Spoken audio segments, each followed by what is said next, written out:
Sevgili izleyenlerimiz, Yörük şölenleri gerçekten Yörüklere özel derler ama Türkiye'nin dört bir tarafından sesi duyan, sazı duyan gelir şölenleri.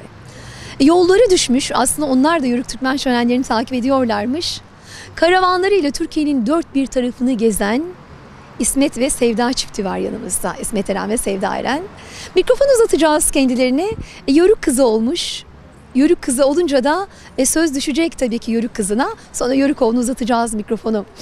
Evet, Sevda Hanım merhaba, hoş geldiniz. Hoş bulduk Şehriban Hanım. Nasılsınız? İyiyim, sizler nasılsınız? Teşekkür ederiz. İnanılmaz güzel olmuşsunuz. Ay, çok teşekkür ederim, sizler de.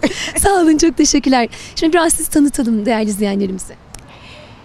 1960 doğumlu, Gönen Balıkesirliyim. İzmir'de yaşıyorsunuz. İzmir'de yaşıyorum.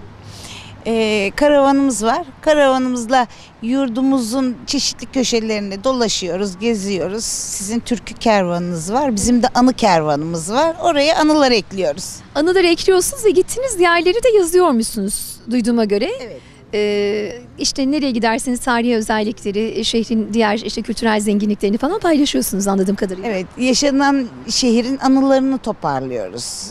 Eşten, dosttan, o çevrede yaşayanlara anılarını soruyoruz. Oranın özelliğini, tarihini, kültürünü onları arkadaşlarımızla paylaşıyoruz. Şimdi kıyafetiniz çok özel. Bugün de Yörük Türkmen şöleni vardı burada. Buraya nasıl geldiniz? Valla Türkmenleri çok seviyoruz. Ve böyle etkinlikleri takip ediyoruz. Bunu da duyduk, Aydın'da Yörük şenliği varmış. Biz de çıktık, hazırlandık, geldik. Karavanla hem de bir gece önceden gelmişsiniz. Evet, daha önceden gelip yerleşiyoruz, konaklıyoruz. Buradaki sosyal hayatı inceliyoruz, araştırıyoruz. Paylaştığımız zaman elimizde biraz veri olsun. Evet. Aslında bizler kültür kervanı olarak geçmişten günümüze kadar gelen kültür dolu mirası taşımaya çalışıyoruz. Onlar da var olanları ama yine onlar da geçmiş heybelerine doldurarak geliyorlar. Şimdi İsmet Eren'e mikrofon uzatacağız. Emekçi olmak başka şey sevgili izleyenlerimiz. Onlar da kültür taşıyorlar dedik ama bugün Yörük kültürünü soracağız kendilerine. Valla biz bu Türkmenleri, Yörüklerimizi, gezer, konaklayan Türkmenlerimizi çok seviyoruz. Onları ilgi takip ediyoruz.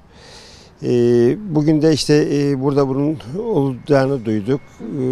Koşarak geldik. Bir akşam önceden geldik. Biraz da dersimizi çalıştık, baktık. Şimdi gerek notlarımızı aldık. Görsellerimizi derledik, toparladık. Yarın veya yarından sonra Karavanım Kontes adı altında Facebook'ta bir sayfamız var. Burada bunları böyle yazıp çizip derleyip toparlayıp dostlarımızla, arkadaşlarımızla paylaşacağız. Evet. Bizler de size çok teşekkür ediyoruz.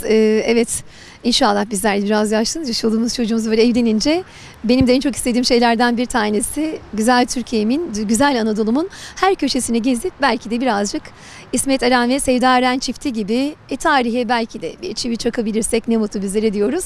İyi ki varlar. Bundan sonraki şölende buluşmak üzere diyoruz.